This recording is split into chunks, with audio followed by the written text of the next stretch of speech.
Hi అండి, నేను మీ Pushpalatha advocate. ఈరోజు నేను కాంజుగల్ రైట్స్ గురించి వీడియో చేద్దామని స్టార్ట్ చేశాను. అయితే ఈ సెక్షన్ గురించి నేను ఇంతకుముందు చాలాసార్లు చెప్పాను, చాలా వీడియోస్లో చెప్పాను. అయినా కానీ మళ్ళీ ఇంకొకసారి ఏంటంటే ఆ సెక్షన్కు ఉన్న ప్రాముఖ్యత, అవసరము, దానివల్ల కలిగే ఉపయోగాల గురించి తెలుసుకోవాలని చెప్పి మళ్ళీ ఈ వీడియో చేస్తున్నాను. అయితే ఇది section 9 of Hindu marriage act 1955 ప్రకారంగా ఈ కేసు మనం వేసుకోవచ్చు. సెక్షన్ యొక్క ముఖ్య ఉద్దేశం ఏంటంటే, ఈ భార్య కానీ భర్త కానీ ఎవరైనా కానీ చెప్పా పెట్టకుండా కానీ గొడవబడి కానీ ఇంట్లోంచి వెళ్ళిపోతారు. అంటే ఒకరికొకరు దూరం అయిపోయినప్పుడు ఆ భార్య అయినా భర్త అయినా కానీ ఈ సెక్షన్ ప్రకారంగా కేసు వేసుకోవచ్చు. భర్త మీద కాపురానికి రమ్మని, భార్య కూడా వేసుకోవచ్చు భర్తని కాపురానికి రమ్మని. తనకు కనుక భర్త ఇష్టమై భార్య ఇష్టమైతే కనుక. లేకపోతే ఇక అది డైవర్స్ అనుకోండి, అది వేరే విషయం. కలిసి ఉందామనే ఉద్దేశం ఉన్న వాళ్ళు వేసుకోవచ్చు.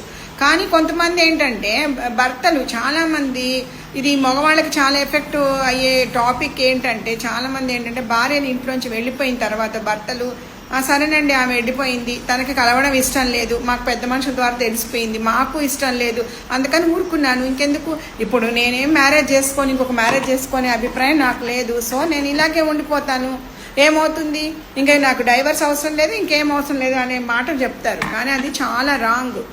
దానివల్ల ఏమవుతుందంటే మీరు ఓపెన్లో ఉన్నట్టు, ఇంకా అంటే ఆవిడకి, భార్యకి ఈ రోజు ఉన్న మనస్తత్వం రేపు ఉండకపోవచ్చు. ఆవిడకి ఏ రోజైనా క్రిమినల్ కేసులు మీ మీద ఫైల్ చేసుకునే అవకాశం అనేది ఉంటుంది. సో అందుకని ఏం చేయాలి మీరు, అలా కాకుండా మీరు ఫస్ట్ ఆఫ్ ఆల్ ఆవిడ నిజంగా కాపురానికి, మీకు ఆమెతో మీకు ఇంకో పెళ్లి చేసుకునే ఉద్దేశం లేనప్పుడు మీ భార్య కాపురానికి వస్తుందేమని చెప్పేసి ఒక ట్రయల్ లాగా ఈ కేసు వేసుకొని ఆ కాపురానికి వచ్చింది అనుకోండి, జస్ట్ అట్లీస్ట్ కోర్టుకు అటెండ్ అయింది అనుకోండి, కోర్టులో మనము మీకున్న అబ్జెక్షన్స్, తనకున్న అబ్జెక్షన్స్ ఇద్దరు చెప్పుకొని ఒకరికొకరు మాట్లాడుకొని కోర్టు ద్వారా ఇప్పటి నుంచి కలిసి ఉంటామనో, లేదా వద్దనుకుంటే కనుక విడాకులు అప్లై చేసుకుందామని అనుకొని ఆ కేసు క్లోజ్ చేసుకోవచ్చు. అంతేగాని మీరు ఓపెన్లో ఆఫర్లో ఇస్తున్నట్టు, ఇప్పుడు ఏంటంటే తనకి ఇంకో కేసులు వేసుకోవడానికి అవకాశం ఉంటుంది. ఎప్పుడో 10 ఏళ్ళ తర్వాత మీకు, మీరు విడిపోయిన 10 ఏళ్ళ తర్వాత కూడా మీకు అట్లీస్ట్ ఆవిడ మెయింటెనెన్స్ కేసు, ఇంకేదన్నా కేసు వేయడానికి అవకాశం ఉంటుంది. దాన్ని బట్టి అప్పుడు మళ్ళీ మీరు ట్రబుల్లో ఫేస్ చేయాల్సి వస్తుంది.